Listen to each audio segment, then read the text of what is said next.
অবশেষে অনুও বের হলো। সেও শাওয়ার নিয়েছে একেবারে। পরনে ল্যাভেন্ডার কালারের সুতির শাড়ি। অনু ঠিকভাবে শাড়ি পরতে পারে না, মোটামুটি পেঁচিয়েই পরে। আজও তাই পড়েছে। কুচিটা ঠিক হয়নি, তাই আঁচলটা হয়েছে নড়বড়ে। অনু টেনে তা অন্য কাঁধের উপর রেখে দিয়েছে, যাতে তা অবাধ্য না হয়। মাথায় পেঁচানো তোয়ালে। তাসফিক তখন বিছানায় বসেছিল, কিছু করার ছিল না বিধায় ফোন দেখছিল। অবশেষে তার দেখার জিনিস হাজির হলো। তাসফিক সুযোগটা লুফে নিল। আবারও তাড়িয়ে তাড়িয়ে দেখলো তার বউটাকে। দেখলো মাথায় পেঁচানো তোয়ালে, গলার নিচে মুক্তোর দানার মতো চিকচিক করা পানি, পেঁচিয়ে পড়া শাড়িটা। পরনে এলোমেলো শাড়িটাতেও তাকে ভীষণ মিষ্টি লাগছে। তাসফিক দেখলো আর দেখতেই থাকলো। উনি এবার ভীষণ স্বস্তিবোধ করছে। এতক্ষণে সে যেন মুক্ত হলো 100 কেজি ওজনের পাথরের নিচ থেকে। অন্তত তার তো এমনটাই মনে হচ্ছে। অনু তোয়ালের থেকে চুল খুলে ভেজা চুলগুলো হাত খোপা করলো, মাথায় ঘোমটা টানলো বড় করে। সে তখন দেখছিল জায়নামাজ কোথায় রাখা আছে। তাই সে আর তাসফিককে শুধালো না, নিজেই গিয়ে নিয়ে জায়গা মতো পিছিয়ে নিল। নিজে বসে ঠিকঠাক ভাবে তাসফিকের পানে চাইলো। এদিকে তাসফিক তখনও তার পানে হা হয়ে চেয়ে। সে খুব খুব করে কাশি দিল কয়েকটা। উদ্দেশ্য তাসফিকের মনোযোগ আকর্ষণ। চেষ্টায় সফল হলো। তাসফিক হকচকলো কিঞ্চিত। সে তো টেরই পায়নি অনু কখন জায়নামাজ নিয়ে তা বিছিয়ে বসে পড়েছে। তাসফিক আর ভাবল না অত। গলা খাকারিতে এদিক ওদিক দৃষ্টি ফেল, তারপর চুপচাপ এসে নামাজে বসে পড়ল। অনু তার কর্মকাণ্ডে মুখ টিপে হাসল। তারা উভয়ই আল্লাহর নিকট শুকরিয়া জানাতে 2 রাকাত নফল নামাজ আদায় করলো। তখন ঘড়ির কাঁটা 2টোর ঘরে। তখন তারা নামাজ শেষ করেছে। তাসফিক নিজেই গুছিয়ে রাখলো জায়নামাজ 2টো। অনুর আর কি করার, সে মাথা থেকে আঁচল ফেলে তা আবার ডান কাঁধে তুলে দিল। তারপর ভেজা চুলগুলো মেলে দিল, ভালোভাবে ছেড়ে দিল চুলগুলো। তাসফিক ফিরে এসে বইয়ের এই কাজগুলো অনিমেষ দাঁড়িয়ে দাঁড়িয়ে দেখলো। কেমন করে অবলীলায় আঁচলটা ফেলে দিল মাথা থেকে, যেন তাসফিকের সাথে তার আজ নয় আরও বছর কয়েক আগে বিয়ে হয়েছে। সে মোটেই নতুন বউ নয়। তার ইতিমধ্যেই তাসফিকের সাথে গুছিয়ে সংসার করা শেষ, তাই আর অত আঁচল টানার প্রয়োজন নেই। তাসফিকের এসবই মনে হলো, তবে অত ভাবল না। ওনটা যেটাই স্বাচ্ছন্দ্য বোধ করে বরং সেটাই করুক। সে গিয়ে আবারও বিছানায় বসলো পা ঝুলিয়ে। ওখান থেকেই অনুর উদ্দেশ্যে বলল, তুমি তো ফ্রেশ হওয়ার নামে একেবারে গোসল করে বের হলো। অনু ভুরু কুঁচকে তার পানে তাকালো। তাসফিক আফসোসের সুরে বলল, অথচ এদিকে নিষ্পাপ আমিটা গোসল করার মতো কিছুই করলাম না। অনুর কুচকানো ভুরু সোজা হলো এবার। বুঝলো সে তাসফিকের ইঙ্গিত। লজ্জা লাগলো ভীষণ। অনেকক্ষণ সে লজ্জা লুকিয়ে রেখেছে, আর যে তা লুকিয়ে রাখা তাই। এখন দুষ্টু দুষ্টু কথা বলে কি আর পারা যায়? তাসফিক মিটমিটিয়ে হাসলো অনুর নুয়ে পড়া মুখশ্রী দেখে। আলগোছিয়ে উঠে এসে দাঁড়ালো অনুর সামনে। সেদিনের মতো আবারও ঝুঁকলো অনুর সন্নিকটে। কণ্ঠটা খাদে নামিয়ে বলল, কিন্তু এখন যে 2বার গোসল করা লাগবে। অনু থুতনিটা আরো নামিয়ে নিল। লজ্জা যদিও লাগছে ভীষণ, তবে মনে মনে খানিক বিরক্ত হলো। সে সময় দেখেছে ইতোমধ্যেই 2টা বেজে গেছে। ঘুমোবে কখন? বেটা যা করার জলদি কর না। এভাবে অসভ্য অসভ্য কথা বলে লজ্জা দেওয়ার কি প্রয়োজন? তাসফিক সোজা হয়ে দাঁড়ালো, গিয়ে বারান্দার দরজাটা লক করে আসলো। তারপর ডিম লাইট অন করে বাকি সব লাইট নিভিয়ে দিল। ডিম লাইটের নীলচে আলোয় আর ল্যাভেন্ডারে মৃদু আলোয় অদ্ভুত সুন্দর একটা আলোর সৃষ্টি হয়েছে। ভীষণ মোহনীয় লাগছে দেখতে। তাসফিক আরো কিছু ক্যান্ডেল জ্বালাতে জ্বালাতে বলল, আসলে হয়েছে কি অনু, আমি দেশের সুনাগরিক হওয়ার সাথে সাথে একজন দায়িত্ববান মেয়র। সময়ের কাজ সময়ে শেষ করতে না পারলে তো জনগণ আমার যোগ্যতা নিয়ে প্রশ্ন উঠাবে। অনু এদিকে দ্বিধান্বিত নজরে চেয়ে। তার আপাতত বোধগম্য হচ্ছে না তাসফিকের কথা। কিসের মাঝে কি বলছে এই নেতা? এই রাতে আবার কি কাজের কথা বলছেন আপনি? বুঝতে পারলে না তুমি? না তো, কি বুঝবো? আরে বাসর করার কথা বলছি। বাসর রাতে বাসর করতে না পারলে তো জনগণ আমার উপর আস্থা হারাবে। বলবে যে এই মেয়র বাসর রাতে বাসর করতে পারে না, সেই মেয়র আবার আমাদের কিভাবে সামলাবে? বলো অনু, আমার যোগ্যতা নিয়ে প্রশ্ন উঠবে না? প্রশ্নাত্মক দৃষ্টিতে অনুর পানে চেয়ে তাসফিক। তবে এবার তাসফিকের এই লাগামহীন কথায় অনুর একটুও লজ্জা হলো না, বরং বিরক্ত লাগলো। তার ঘুম পাচ্ছে ভীষণ, ক্লান্তি লাগছে। অনুর বলতে ইচ্ছে হল, এত ভনিতা না করে যা বলার বেটা, জলদি কর না। এত কথার কি প্রয়োজন? কিন্তু বলা যাবে না, তখন বলবে। একজন সম্মানিত মেয়রকে যেখানে ঘরের বউ পাত্তা দেয় না, সেখানে জনগণ কি পাত্তা দেবে? তাই বলতে চেয়েও আর বলল না অনু। তাসফিক তখনও নিজ মনে বকবক করছে। অনু না পারতে ঠাস করে বসে পড়ল বিছানায়। তাসফিক ফিরে চাইল তার পানে, জিজ্ঞেস করলো, কি হয়েছে? আমার কথা বুঝছো না? সব বুঝছি, মুখস্থও হয়ে গেছে। কাল সকালে পয়েন্ট বাই পয়েন্ট শোনাবো, কেমন? এবার ঘুমাই, হ্যাঁ? তাসফিক এগিয়ে এলো তড়িৎ, অনুর পাশে বসলো ধপ করে। ঘুমাবে মানে? তো কি করব? এখন কেউ ঘুমোয় নাকি? তো কখন ঘুমাই? দিনে ঘুমাই? তাসফিক উত্তেজিত কণ্ঠে বলল, আরে বুঝছো না মেয়ে, এখন তো কিছুই করলাম না। তো করছেন না কেন? মানা করেছি আমি? যা করার জলদি করুন, ঘুমাবো আমি। বলেই একটা হামি তুলল অনু। তাসফিক এদিকে বিস্ফোরিত দৃষ্টিতে চেয়ে তার পানে। কি বলছি মেয়েটা? ভেবে জেনে বুঝে বলছি তো, নাকি এমনি বলে দিয়েছি? লজ্জা লাগেনি বলতে? যেখানে তারই কেমন নার্ভাস নার্ভাস লাগছে, অথচ জনসমাবেশে ভাষণ দিতে তার এমন লাগে না। তাই তো এত কথা। সে সময় কাটাচ্ছে কথা বলে, যাতে এই নার্ভাসনেস কাটে। অনু আবারও হামি তুলল। ঘুমিয়ে ঢুলো ঢুলো চোখে তাসফিকের পানে চাইল। আবারও বলল, সত্যি কিছু করবেন নাকি ঘুমিয়ে যাব? তাসফিকের এবার বিশ্বাস হলো মেয়েটা সজ্ঞানে বলছে সব। তার মানে তার লাজুকতার আজ লজ্জা লাগছে না। ছি, তোর উপর তাসফিক! নিজে নিজেকে ধিক্কা দিল সে। যেখানে নতুন বউ লজ্জা পাচ্ছে না, সেখানে সে কিনা পুরুষ হয়ে লজ্জা পাচ্ছে। জনসম্মুখে এই মুখে আদৌ দেখানো যাবে? সে আমতা আমতা করে বলল, আসলে অনু, আই এম ফিলিং নার্ভাস। প্রথমবার তো তাই। তাকে বলতে না দিয়ে অনু অবগতার সুরে জবাব দিল, তো আমারও কি অভিজ্ঞতা আছে নাকি? আরো কয়েকটা বিয়ে করেছি নাকি আগে? আমারও প্রথম তো। তাসফিক কিছু বলল না। সে নজর লুকাবার চেষ্টা করলো। অনু হাসলো মুখ টিপে তাসফিকের কাণ্ডে। জনসমাবেশে গলা চড়িয়ে ভাষণ দেওয়ার মেয়র কিনা শেষে বাসর রাতে নতুন বইয়ের মতো লজ্জা পাচ্ছে। এগুলো শুনলে জনগণ তো এমনি আস্থা হারাবে। নেতার সম্মান চৌরাস্তার মোড়ে গড়াগড়ি খাবে। বাসে করা না করার কথা তো আসছে পরে। অনু হুট করে পেট ফেটে হাসি এলো। ঠোঁট কামড়ে আটকানোর চেষ্টা করলো। তাসফিক তখনও কাচুমাচু হয়ে বসে। তার সত্যি ভীষণ নার্ভাস লাগছে, খানিক লজ্জাও লাগছে। এতে তার কি করার আছে? অনু ক্ষীণস্বরে বলল, কিছু বলুন, নয়তো সত্যি ঘুমিয়ে যাব কিন্তু।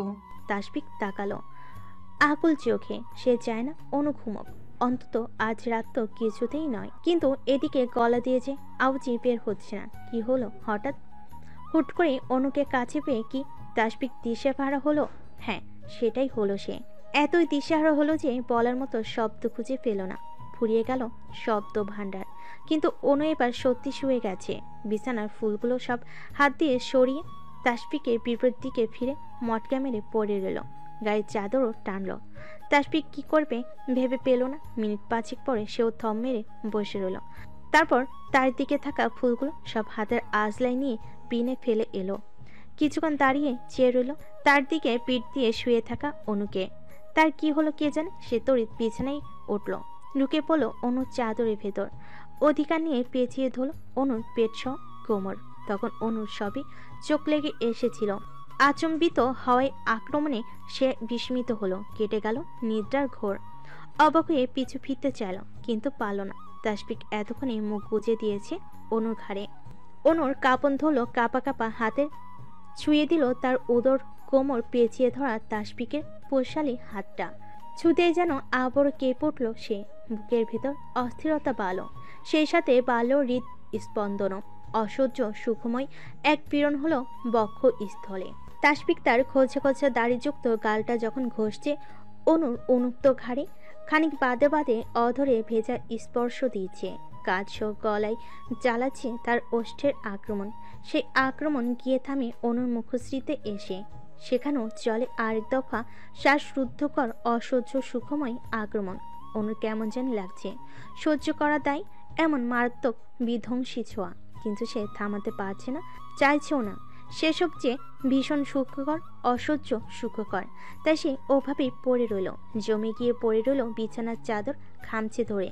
চোখ বুজে অনুভব করলো তার বহুল আকাঙ্ক্ষিত পুরুষের পবিত্র প্রেমময় ছোঁয়াগুলো। তাসফিক নৈকট্য বাড়ালো, আরো গভীরভাবে ছুঁয়ে দিল অনুকে। গাঢ় থেকে গাঢ় ছোঁয়ার আজ তার অভিমানিতাকে সিক্ত করলো। রাত বাড়ল, সেই সাথে বাড়ল ভালোবেসে আকুল হওয়া দুই মানব মানবীর দীর্ঘশ্বাস। এই রাত সুখকর, ভীষণ সুখকর, কারণ এটা যে এক মানব মানবীর পূর্ণতার রাত, একে অপর জনাতে মিশে যাওয়ার রাত, নিজ সত্তায় একে অপরকে ধারণ করার রাত। পরিশেষে এটা তাসফিক অনুর রাত। নভেম্বরের শুরুর দিক, শেষ বিকালে মৃদু মন্দ বয়ে চলা হাওয়াতে ঋতু পরিবর্তনের বার্তা। বলা যায় বছরের সবচেয়ে সুন্দর সময় এটা। বাতাসে শীত শীত গন্ধ, কিন্তু ঠান্ডার রেশ মাত্র নেই। রাতের বেলা খানিক শিশির জমে গাছের পাতায়, কিন্তু কুয়াশাতে সব ঢেকে যায় না এখনো। আর সবচেয়ে সুন্দর এই সময়ের বিকেলগুলো, ঠান্ডা গরম কিছুই নেই, স্নিগ্ধ নির্মল বাতাস বয় সবখানে। বিশেষ করে গ্রাম অঞ্চলে, শহরে তার রেশ একেবারে নেই বললেই চলে।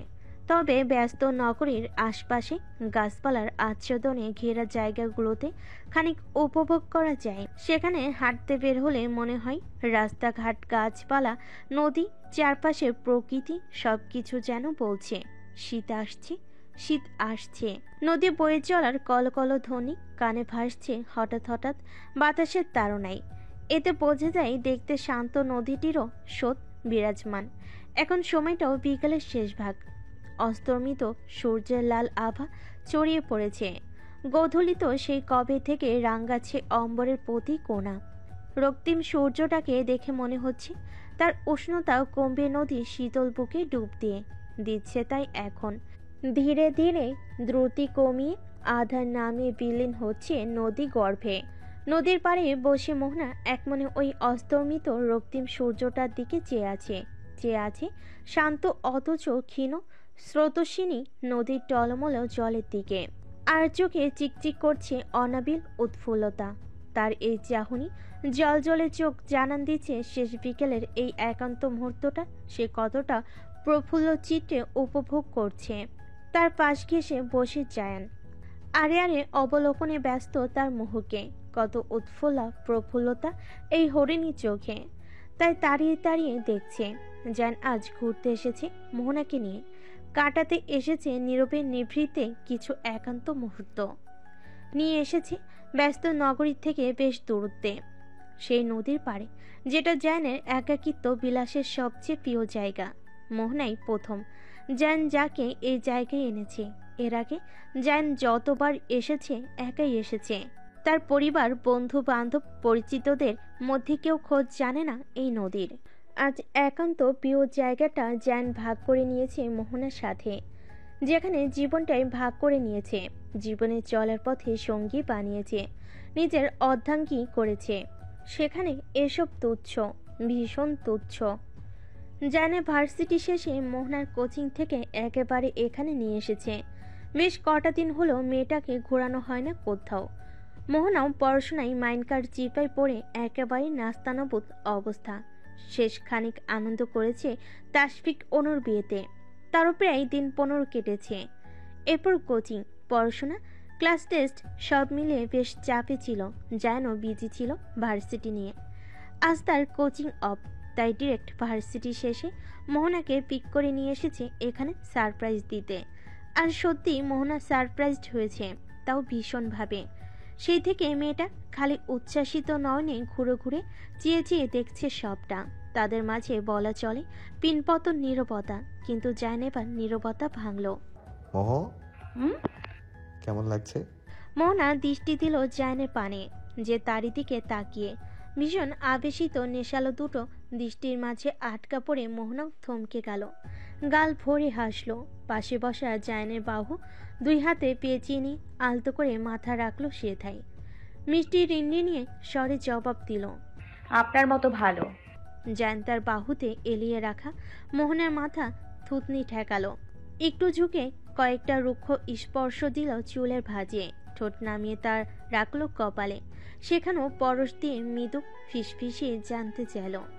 আমার মতেও ভালো লাগছে। মোহনার তখন তার কপালে জানের অধরের স্পর্শ অনুভবে মত্ত। জ্যান সেখানে অধর রেখে কথাগুলো বলেছে, যার দরুন কথার ভাজে ভাজে জ্যানের ঠোঁট নীরবে নিভৃতিতে ছুঁয়ে গেছে মোহনাকে। জ্যান আবারও একই ভঙ্গিতে বলল, আমি বুঝি ভালো। হ্যাঁ তো ভীষণ। তাহলে ক্ষণে ক্ষণে অসভ্য ডাকিস কেন আমায়? জ্যান সোজা হয়ে বসল, ডান পাশে হাতড়ে একটা নুড়ি পাথর নিল, তার ছুঁড়ে মারল নাম না জানা নদীটির শান্ত জলে। সাথে শান্ত পানি হয়ে উঠল খানিক অশান্ত। পানিতে ভাসা লাল রঙা আকাশের প্রতিবিম্ব, অস্তমিত রক্তিম সূর্যের প্রতিফলন সবটা এলমেলো হয়ে গেল টলমল করে। মোহনা খানিক রুষ্ট হলো জ্যানের প্রতি। ইস, কত সুন্দর লাগছিল নদীর পানিতে সবকিছুর প্রতিফলন, শান্ত নদীটা। কিন্তু জ্যান ভাই সবটা নষ্ট করে দিল, একেবারেই সবটা। মোহনা মাথা তুলে চাইল জ্যানের পানে, তখন সে নদীর পানে চেয়ে মোহনার নড়াচড়াই তাকালো সেদিকে। মোহনা মুখ ফুলি জ্যানের চোখে চোখ রেখে বলল, আপনি অসভ্যই, একটু না বরং খুব বেশি। জ্যান এবার হেসে ফেল, খুব করে হেসে ফেল। মোহনা ফ্যাল ফ্যাল করে চেয়ে বুঝলো না জ্যানের হাসির কারণ। তা তো রাগ করা উচিত ছিল, সব সময়ের মতো খুনসুটিময় ঝগড়া করার কথা ছিল, যেমনটা সে প্রতিবার অসভ্য ডাকলে করে। তবে আজ হাসছে যে। জ্যান তখনও হাসছে, সে মূলত হাসি আটকাতে পারেনি সামান্য বিষয়ে মোহনার রাগ করা দেখে, তার চেয়ে বেশি ফুলকালের মোহনাকে দেখে। কেমন বাচ্চাদের মতো করে চাইলো তার পানে, কেমন করে অসভ্য ডাকলো, চোখ রাঙালো। তাই তো না পারতেই জ্যান হেসে ফেল তার 19 বছর বয়সী বাচ্চা বইয়ের বাচ্চামো দেখে। মোহনা তখনও ফ্যাল ফ্যাল করে চেয়ে, দৃষ্টি প্রশ্নাত্মক। জ্যান ফুলো গাল দুটো টিপে দিয়ে খানিক ন্যাকা স্বরে বলল, ও লেলে, আমার বাচ্চা বউটা। আল্লাহ, তুই নিজেই বাচ্চা, ইন ফিউচার আমাদের বাচ্চাকে কিভাবে সামলাবি? বলে সে আবারও পাথর খোঁজায় মন দিল, যেন এটা খুব জরুরি কাজ। অন্যদিকে মোহনার মনে হলো জ্যান সম্পূর্ণ অপ্রাসঙ্গিক কথা বলেছে, এখানে এসব এলো কি করে। যদিও খানিক লজ্জার কথা, এই মুহূর্তে তার উচিত লজ্জায় নুয়ে পড়া, কিন্তু কোথায় নুয়ে পড়বে? জ্যান ভাইয়ের বুকে, যার কাছে লজ্জা পেল। লজ্জা নিবারণ করতে তার বুকে লুকাবে, কিন্তু জ্যান ভাই এতে আরো হাসবে না? তার উপর হাসবেই তো না, ওই প্ল্যান ক্যান্সেল। কিন্তু শেষে জ্যান ভাই তাকে বাচ্চা বলে খানিক অপমানিত করলো, মানে সে বাচ্চা, আর তাই বাচ্চা সামলাতে পারবে না। এটা কেমন কথা? আর কয় মাস পর তার 19 বছর হবে, আর তাকে কিনা বাচ্চা বলছে জ্যান ভাই, অথচ এই বয়সেই তার কিছু বান্ধবী একালে বাচ্চার আম্মা। সেখানে সেই হিসেবে মোহনা একটু দেরিতে বিয়ে করেছে বই কি, কিন্তু এটাও যে জ্যান ভাইয়ের দোষ, আরো 2-1 বছর আগে ফিরতে পারলো না। ফিরলে তো মোহনা টুকুস করে তখন বিয়েটা করে নিত, 2-3টে বাচ্চাও পয়দা করে ফেলতে পারত। তখন মোহনা দেখিয়ে দিত সে মোটো বাচ্চা নয়, সেও বাচ্চা পালতে, তাদের সামলাতে জানে। কিন্তু এসব বলে মোহনার তর্কে জড়াতে চাইল না। এই যে এত সুন্দর একটা জায়গা, নির্মল বাতাস, স্নিগ্ধ পরিবেশ, আর তার সাথে মোহনার ব্যক্তিগত অসহ্য পুরুষ। মোহনা তাই তর্কে জড়িয়ে এত সুন্দর একান্ত মুহূর্তটা নষ্ট করতে চায় না, একটুও চায় না। তাই ঝগড়া স্থগিত ঘোষণা করলো মনে মনে। কিন্তু জায়ন তো যায়নি, সে খুঁজিয়ে যাচ্ছে মোহনাকে এটা সেটা বলে, তার কত কথা। অথচ এ যেন অন্য মানুষের সামনে ভীষণ গম্ভীর। বন্ধু বান্ধব পরিবার হলে খানিক ঠিক আছে, বাট অপরিচিতদের সামনে আলাদা ব্যক্তিত্ব তার, প্রয়োজন ব্যতীত কথাই বলে না। মোহনা ভাবলো তার কাছে যেন সত্তাটা সম্পূর্ণই ভিন্ন, যেন এই সত্তার সাথে সে ব্যতীত আর কেউ পরিচিত নয়। তার কাছে আসলে যেন ভিন্ন রূপে ভিন্ন অবতারে আসে। কি ভীষণ লাকি সে, এটাই প্রাপ্তি মোহনার, যা কেউ পায় না। পেলেও যার সংখ্যা খুবই ক্ষীণ, সে পেয়েছে তা। সে এটার যোগ্য কিনা সে আদৌ জানে না, শুধু এটা জানে সে খুব সৌভাগ্যবতী, ভীষণ ভীষণ সৌভাগ্যবতী। কামচে যার নামক ব্যক্তিটিকে পেয়েছে, এখন তো তার করে পেয়েছে। কজন পায় এমন মানুষ? তাই আল্লাহর কাছে মোহনার অশেষ শুকরিয়া এই জায়ন নামক চমৎকার মানুষটিকে তার জীবনে পাঠানোর জন্য, তার জীবনসঙ্গী, তার অর্ধাঙ্গ বানানোর জন্য। মোহনা যতই জায়নের সাথে রাগ করুক, ঝগড়া করুক, মান অভিমান পুষে পাহাড় চমাক, তবুও দিন শেষে ঘটা করে না বলেও সে নিজেকে খুব বেশি লাকি মনে করে। সে মানে খুব করে মানে এটা সে প্রকাশ না করলেও সে কৃতজ্ঞ আল্লাহর নিকট, তার জান ভাইয়ের নিকট। এসব ভাবতে ভাবতে মোহনা ভুলে বসল এই যে একটু আগে তাদের মধ্যে ঘটা মুহূর্তগুলো, জায়নের কথাগুলো, তাদের মাঝে সামান্য তর্কাতর্কি, কথা কাটাকাটিগুলো। সে মায়ের মায়ের চোখে তাকালো জায়নের পানে। জায়ন তখনও ছোট ছোট পাথর খোঁজায়, তার নদীতে ছুঁড়ে মারে ব্যস্ত। সে দেখল মোহনার এহেন মায়া মায়া প্রেমময় দৃষ্টি দেখলে হয়তো নিজের চরম অসভ্য সত্তায় অবতীর্ণ হতো। এভাবেই কাটলো কিছু পল, কিছু একান্ত সময়, কিছু মিষ্টি মুহূর্ত। কেউ তাকে অনুভব করতে, তো কেউ প্রিয় মানুষটার সান্নিধ্যে সবটা উপভোগ করতে। এক শীতের সকাল, যদিও শীতের রেশ খুবই ক্ষীণ, তবুও গায়ে একটা পাতলা চাদর না জড়ালেই নয়।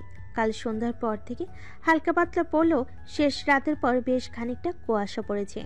ভোরের দিকেও যার উপস্থিতি ভীষণভাবে অনুভব করা গেছে, কিন্তু সূর্যের কমলা রঙের রোদ্দুরে তা অস্তিত্ব হারাচ্ছে ক্রমশ। দুর্বার ঘাসের ডগায় ডগায় শিশির জমেছে। এই কমলা রঙের রোদ্দুরে মুক্ত দানার মতো চিকচিক করছে তা। খালি পায়ে হাঁটা গেলে একগা শিশিরে অনুভূতি হলো। উপভোগ করা যেত, অনুভব করা যেত। সর্বোপরি ভীষণ কাছ থেকে প্রকৃতির সান্নিধ্য পাওয়া যেত। একটা কালো চুড়িদার গায়ে জড়িয়ে ফিনফিনে শরীরের মেয়েটি হেঁটে যাচ্ছে সরু রাস্তা বেয়ে, গন্তব্য প্রকৃতি বিলাস ক্যাফে। এই যে ক্যাফেটার নাম যেমন তার মানও তেমন। সারসংক্ষেপ হিসাবে বলা যায় ইট পাথরের তৈরি শহরের বুকে এক টুকরো গ্রাম্য ছোঁয়া। তার অবস্থান সম্পূর্ণ সাজসজ্জা, অন্তত তাই বলে। সম্পূর্ণ কাঠের তৈরি ক্যাফেটি। ছোট ছোট বক্সের মতো কিছু ঘর আছে খানিক দূরত্ব নিয়ে নিয়ে। উপরে কাঠের তৈরি চাল আর নিচে প্রায় 3 ফুট অবধি বাঁশের বেড়া দিয়ে রেলিংয়ের মতো করা। সেখান দিয়ে ঝুলছে বাহারি লতা, নানা পাতাবাহার গাছ। মাঝখানে বিছানো চেয়ার আর টেবিল চেয়ারগুলো গাছের গুঁড়ির মতো দেখতে। আশেপাশে খোলা জায়গায় পরিচিত অপরিচিত গাছের ছড়াছড়ি। নাম না জানা সব ফুলের গাছে যেন একটা ছোট্ট স্বর্গ। এখানে ক্যাফেটির আশেপাশে যান্ত্রিক জীবনে কোনো ছোঁয়া নেই, কোনো সূর্য, দালান নেই, গাড়ি নেই। দূর দূরান্ত অবধি শুধু নির্মল প্রকৃতি, সবুজ গাছগাছালি দেখা যায়। বিপুল বড় এরিয়া জুড়ে ক্যাফেটি। গাড়ি পার্কিংয়ের জায়গা নেই, সরু মেঠো পথ পেয়ে আসতে হয় হেঁটে। শহরের একদম কোণার দিকে এর অবস্থান, তাই এই দিকটা খুব নির্জন। এই জায়গাটায় ফিয়া আগে একবার এসেছিল যখন সে সবে কলেজে উঠেছে। ফাইজ ভাই ঘোরাতে এনেছিল সবাইকে, তখন সবে সবে খুলেছিল ক্যাফেটি। এর মাঝে বছর 4 কেটেছে, আসা হয়নি একবারও। অনেকটাই বদলেছে বলতে গেলে। সবুজের সমারোহ বেড়েছে আরও। এখানে একটা আলাদা হাওয়া বয়, যেন ভীষণ স্নিগ্ধ নির্মল সেটা, যেখানে শহরের গন্ধ নেই। আজ তার দ্বিতীয়বার আসা, তাও খুব বিশেষ প্রয়োজনে, জীবনের খুব গুরুত্বপূর্ণ বিশেষ কিছুর সন্ধান পেতে। সময় তখন প্রায় 9টার কাছাকাছি। এদিকটাই এখনো তাই মিঠে রোদ আর হালকা শীতের রেশ আছে। ফিয়া হাঁটতে হাঁটতে চাদরটা আরেকটু টেনে নিল গায়ে। কাঁধে একটা ছোট্ট ব্যাগ। সকালে কোচিং ছিল, কিন্তু সে জানে বাসা থেকে কোচিংয়ে যাবে বলে ডিরেক্ট এখানে এসেছে। ঘন্টাখানেক সময় লেগেছে পৌঁছাতে। এরপর হেঁটে আসলো। গন্তব্যে যেতে আরও মিনিট 20 রাস্তা। সেটা সে পার করছে এখন। ধীরে ধীরে হিসেব মিলাতে মিলাতে হাঁটি হাঁটি পা পা করে এগুচ্ছে ফিয়া, যেন তার মাঝে কোনো তাড়া নেই। ভীষণ ধীরে সুস্থিতে সে এগুচ্ছে, কিন্তু ভেতর ভেতর কি ভীষণ অধৈর্য সে। আজ সে ধীরে ধীরে তীব্রভাবে অনুভব করা ব্যক্তিটির সাক্ষাৎ পেতে যাচ্ছে, যাকে সে পেরিয়ে আসা কয়েকটি মাসে না দেখে না ছুঁয়ে খালি অনুভবে রেখেছিল। আজ সে এই আগন্তুকের প্রণয়িনী রূপে ধর দিতে যাচ্ছে। মন সিক্ততার চাপা উত্তেজনায় তার হৃদয় তার তুমুলভাবে আন্দোলিত হচ্ছে। গতরাতে মাসখানেকের পরও বেশি সময় পর একটা চিরকুট এসেছিল ফিয়ার চিরচেনা সেই মোড়কে, যেটা কাল অনাকাঙ্ক্ষিতভাবে এলো ফিয়ার জন্য। সেটা বহুল কাঙ্ক্ষিত ছিল। সে চিরকুটে আজকের এই ক্যাফেটার ঠিকানা লেখা ছিল সময়। সকাল, আজ সকাল 10টায় ওই আগন্তুক এখানে অপেক্ষা করবে তার জন্য। কাল সারা রাত ফিয়ার ঘুম হয়নি। মূলত ঘুমাতে পারেনি সে। ঘুম পরীরা ধরা দেয়নি তার চোখে। সারা রাত এপাশ ওপাশ করেই কোনো মতে অপেক্ষা করে গেছে। বহু কষ্টে কাটিয়েছে শীতের দীর্ঘ রজনী। খুব ভোরে উঠে ফজরের নামাজ আদায় করেছে। রোজকার নাই নামাজের পর বিছানায় গা এলেও দেয়নি, পাছে ঘুমিয়ে গিয়ে যদি সময় মতো পৌঁছাতে না পারে। অবশেষে পৌঁছালো ফিয়া তার গন্তব্যে। হাত ঘড়িতে সময় দেখল 10টা বাজতে আরও 11 মিনিট বাকি। তখন ক্যাফের রিসিপশনে গেল টেবিল নাম্বার জানতে, কারণ চিরকুটে লেখা ছিল টেবিল বুক করে আছে, গিয়ে ফিয়ার নাম বলেই হবে। হলেও তাই। নিজের নাম বলার পর তারা জানালো কোন টেবিলটা বুক করা আছে তার নামে। একটা তরুণ ছেলে বিনীতভাবে তাকে বলল সে দেখিয়ে দেবে কোথায়, যেন ফিয়া তার পিছু পিছু যায়। ফিয়া গেল ছেলেটার চিনিয়ে দেওয়া পথে, পৌঁছালো কাঙ্ক্ষিত জায়গায়। এবার কাঙ্ক্ষিত ব্যক্তির অপেক্ষা। ছেলেটাকে ধন্যবাদ দিল। অর্ডার নিতে চাইলে একটা কফি আনতে বলো। মিনিট 2 বাদে দিয়েও গেল। ধোয়া ওঠা কফির মগে চুমুক দিতে দিতে আবারও ঘড়ি পানে চাইল। আর মিনিট 4 বাকি 10টা বাজতে। ফিয়া বাইরে দৃষ্টিনিপাত করলো। এই ক্যাফের এটাই যে বিশেষ আকর্ষণ। টিকটিক করে কাটলো সময়। 4 মিনিটের জায়গায় আধ ঘন্টা পেরোলো, তার দেখা নেই। এদিকে ফিয়ার ভেতর তখন চরম অস্থিরতা। তবে কি সে আসবে না? অথই সায়রে ফিয়াকে ভাসিয়ে ডুবিয়ে এসে কি পালিয়ে গেল?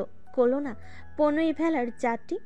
আবার কি ভালোবেসে কষ্ট পাবে ফিয়া? কিন্তু আগের বার তো সব একতরফা ছিল, কিন্তু এবার যে সব দ্বিপাক্ষিক। তবে নাকি লোকটা ছল করলো তার শনে? ফিয়া জোরালো শ্বাস ফেল। ঘড়িতে তখন প্রায় 10:30। হুট করে ফিয়ার ভীষণ কান্না পেল। এত সুন্দর প্রকৃতি, পাখির কুজন তার নিকট অসহ্য ঠেকল। ফিকে হয়ে পড়ল সমস্ত সৌন্দর্য। ফিয়ার অপেক্ষার প্রহর কি ঘুচবে না? তবে লোকটা কিসের শাস্তি দিচ্ছে তাকে? এত বিষাদ সইবে কিভাবে এবার ফিয়া? কাটলো আরো কিছু মুহূর্ত। নির্জন ছোট রুমটায় তখন গুমট পরিবেশ বিরাজমান। কান্না চেপে ফিয়া তখন টেবিলের উপর দুহাত একসঙ্গে মুঠো করে তাতে কপাল ঠেকিয়ে বসেছে। টেবিলের উপর কিছু রাখার শব্দ হলো। নিস্তব্ধতায় ঘেরা রুমটাই তখন ছোট্ট ধ্বনির বিশাল তরঙ্গে কানে এলো। ফিয়া তড়িৎ মাথা তুলো। সাথে সাথে বিস্ময়ে ফিয়া চোখ বড় বড় করে তাকালো। ফ্যাল ফ্যাল করে চেয়ে রইল তার সামনে দাঁড়ানো পুরুষটির পানে। এটা কিভাবে সম্ভব? সে কিভাবে এখানে? এখানে তো অন্য কারোর আসার কথা ছিল, তবে সে কেন? মস্তিষ্ক ভর্তি ফিয়ার তখন নানান প্রশ্ন। সে হুঁশ খুইয়ে তাকিয়ে রইল শুধু। মাথাটা আরো তালকোল পাকালো যখন কর্ণগোচর হলো পুরুষটির কণ্ঠ। আমি খুব সরি ফিহু রানী, তোমার নির্দিষ্ট টাইম দিয়ে আমি লেট করে ফেললাম। এই শুনছো ফিহু? হ্যাঁ, আসলেই তো। ফিয়া কি শুনেছে? কারণ সে যে ফ্যাল ফ্যাল করে চেয়ে আছে তার সামনে চেয়ারে বসা চোখমুখ ভীষণ স্বাভাবিক অথচ প্রবল আত্মবিশ্বাসী পুরুষটির পানে। হয়তো ফিয়া বোঝার চেষ্টা করেছে সবটা। শখটা হয়তো ফিয়া নিতে পারেনি, তাই থম মেরে গেছে। ভুলে গেছে প্রতিক্রিয়া দেখাতে, এমনকি ভুলে গেছে তাকে করা প্রশ্নের উত্তর দিত। ফিয়ার কাছে উপস্থিত ব্যক্তিটি সম্পূর্ণ অনাকাঙ্ক্ষিত। সে কখনোই উপস্থিত পুরুষটিকে এখানে কল্পনা করেনি, অন্তত সেই চিরকুট প্রেরক আগন্তুকের জায়গা তো নয়। তাই তার এত হতবিহ্বল ভাব। অথচ পুরুষটি কি ভীষণ স্বাভাবিক। চোখে মুখে ফুটে উঠেছে প্রবল আত্মবিশ্বাস, যেন তারই উপস্থিত হওয়ার কথা এখানে, এবং হয়েছেও তাই নেই কোনো দ্বিধা, সংকোচ কিংবা জড়তা। কোথায় হারালে ফিহু? আবারও ডাকলো সেই অনাকাঙ্ক্ষিত পুরুষটি তাকে। কিন্তু ফিয়ার বিহ্বলিত ভাব যেন কাটছে না। কি ভীষণ বিস্ময়, সে যেন ডুবে। ফিয়ার নিকট অনাকাঙ্ক্ষিত পুরুষটির একটা বিষয় খুবই পরিচিত ঠেকেছে। ভীষণ পরিচিত সেটা, তাকে করা সেই কাঙ্ক্ষিত সম্বোধনটি। ফিয়ার পাওয়া গোটা কয়েক চিরকুটগুলোতে যে তাকে এভাবে সম্বোধন করেছে সেই আগন্তুক কিভাবে ভুলবে সেটা ফিয়া? ভোলার তো কথা নয়, তাই ভুলল না সে। ফিয়ার হৃদয়ে গিয়ে লেগেছিল সেই আগন্তুকের চিরকুটে করা সম্বোধন, আর আজ এই পুরুষটি করা সেই একই সম্বোধন তার কানে ভীষণভাবে লাগছে, যেন বারবারে প্রতিধ্বনিত হচ্ছে সবখানে। তাই তো এই ডাকটা, তাকে করা সম্বোধনটা ফিয়া একটুও এড়িয়ে যেতে পারছে না। এটা শুনে তার মনে খটকা লাগছে। এসব পরিষ্কার করা জরুরি, ভীষণ জরুরি। কিন্তু তাকে যে কথা বলতে হবে সেসব খটকাতে সমাধান করতে হলে, সেটা যে পারছে না ফিয়া। অধিক বিস্ময়ে যেন কথাগুলো দলা পাকিয়ে গিয়ে জড়ো হয়েছে কণ্ঠনালীর কাছে। ফিয়া বড় করে একটা ঢোক গেল, এরপর ফেল কয়েকটা জোরালো নিঃশ্বাস। নিজেকে স্বাভাবিক করে তোলার চেষ্টারত সে। সামনের পুরুষটি হয়তো বুঝল তা। সময় দিল ফিয়াকে নিজেকে সামলানোর। তাই তো আর কিছু না বলে চুপটি করে বসে রইল। নিজেকে যথাসাধ্য ঠান্ডা করে সামলে নিয়ে চোখ নিবদ্ধ করলো সামনে ভীষণ আয়েশ করে বসে তাকে পর্যবেক্ষণ করা পুরুষটির পানে। দৃঢ় কণ্ঠে জবাব চাইল। আপনি এখানে কেন? আপনার তো এখানে আসার কথা ছিল না। সে কোথায়? পুরুষটির মুখের আদল পরিবর্তন হলো না একটু। এখনো কি ভীষণ স্বাভাবিক, যেন সে জানতই প্রিয়া আগে এই প্রশ্নগুলো করবে তাকে। সে যেন তৈরি, তাই উত্তরগুলো নিয়ে ভীষণ আত্মবিশ্বাসী কণ্ঠে বলল,